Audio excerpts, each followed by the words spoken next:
आज ही Doubtnut app download करें। Doubtnut पर होगा अब आपके सभी मैथ्स, केमिस्ट्री, फिजिक्स और बायोलॉजी डाउट्स का सफाया। बस अपने क्वेश्चन की फोटो खींचो, उसे क्रॉप करो और तुरंत वीडियो सोल्यूशन पाओ। Download now. हेलो एवरीवन, हमारे पास क्वेश्चन है, find the formula of a halide of a metal whose successive ionization enthalpies are x, 2x, 5x, 100x kilojoule पर मोल रिस्पेक्टिवली। उसने हमें बोला है कि एक मेटल हैलाइड है जिसकी जो सक्सेसिव आयनाइजेशन एंथैल्पीज है वो x, 2x, 5x और 100x है, और हमें इस इंफॉर्मेशन से उस हैलाइड का फॉर्मूला पता लगाना है। तो देखिए, इस क्वेश्चन को प्रोसीड करने के लिए यहाँ पर जो हमें गिवन है आयनाइजेशन एंथैल्पीज, पहले हमें ये समझना होगा कि आयनाइजेशन एंथैल्पीज क्या होती है। ठीक है, ionisation enthalpy it is the amount of energy required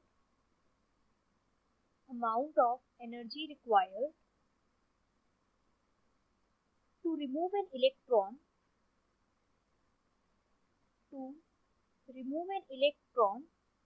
from isolated gaseous element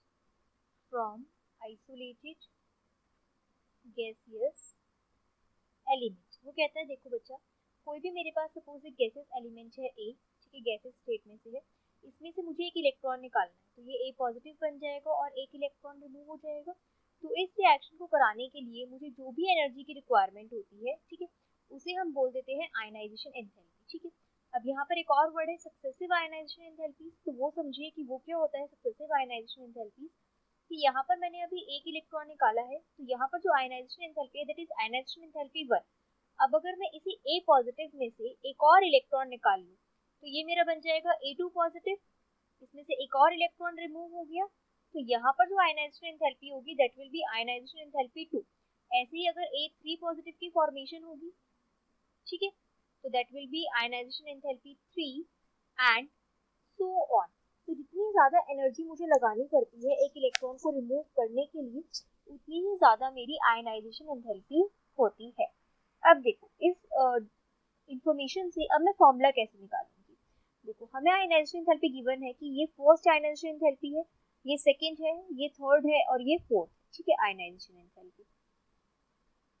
अब अगर आप ध्यान से देखो यहाँ पर लिख लेते हैं, आयनाइजेशन एंथैल्पी 1 जो है वो x दे रखी है, आयनाइजेशन एंथैल्पी जो 2 है वो हमें 2x दे रखी है, आयनाइजेशन एंथैल्पी जो 3 है वो हमें 5x दे रखी है, और जो आयनाइजेशन एंथैल्पी 4 है वो हमें 100x दे रखी है। देखो, अब यहाँ से यहाँ में इतना चेंज नहीं आया, यहाँ से यहाँ में इतना चेंज नहीं आया, बट 5x से 100x बहुत ज़्यादा चेंज आ गया, 20 टाइम्स का चेंज आ गया।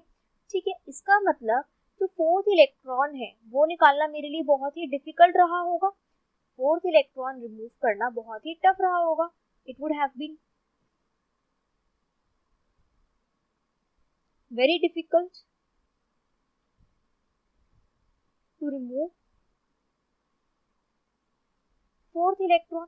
और ऐसा कब होगा कि अगर 3 इलेक्ट्रॉन निकलने के बाद उसको एक स्टेबल कॉन्फ़िगरेशन मिल गई होगी, तभी तो वो फोर्थ इलेक्ट्रॉन इजीली नहीं दे रहा होगा और उसने 3 इलेक्ट्रॉन्स इजीली दे दिए होंगे। और हमें पता है कि कोई भी एलिमेंट अपने इलेक्ट्रॉन्स, कौन से इलेक्ट्रॉन्स इजीली दे देता है, जो उसकी वैलेंस शेल में होते हैं। तो इसका मतलब जो मेरे पास हैलाइड है एक्स, ठीक है, उसके आउटर मोस्ट शेल में कितने वैलेंस इलेक्ट्रॉन्स होंगे? 3। तभी तो उसने 3 इलेक्ट्रॉन इजीली दे दिया और फोर्थ इलेक्ट्रॉन में उसको बहुत ज्यादा एनर्जी हमें देनी पड़ी। तो मेटल हैलाइड का फॉर्मूला क्या हो जाएगा?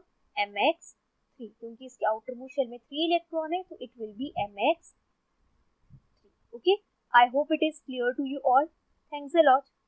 ओ आई एम सॉरी, एक सेकंड बच्चा, इसके अंदर एक छोटी सी गलती हुई है। हैलाइड के अंदर 3 नहीं है, मेटल जो वो दिया है, इलेक्ट्रॉन दिया है वो मेटल ने दिया है। तो मेटल के outer most, it would have been very difficult to remove fourth electron from the metal। तो मेटल के आउटर मोस्ट शेल के अंदर 3 इलेक्ट्रॉन्स रहे होंगे, तो इसीलिए जो हैलाइड का फॉर्मूला है वो Mx3 बन गया। ठीक है ना, मेटल हेलोजन, हेलोजन की हमें पता है 1 होती है, मेटल के वैलेंस में थर्ड होगा, तो ये आपके पास Mx3 आ गया। ठीक है, Mx3, option 3 will be our correct answer. I hope it will be clear to you. Thanks a lot. Class 6 से 12 से लेके नीट, IIT, जेईई मेंस और एडवांस के लेवल तक 10 मिलियन से ज्यादा स्टूडेंट्स का भरोसा। आज ही डाउनलोड करें डाउटनेट ऐप या व्हाट्सएप कीजिए अपने डाउट्स 8400 400 400 पर।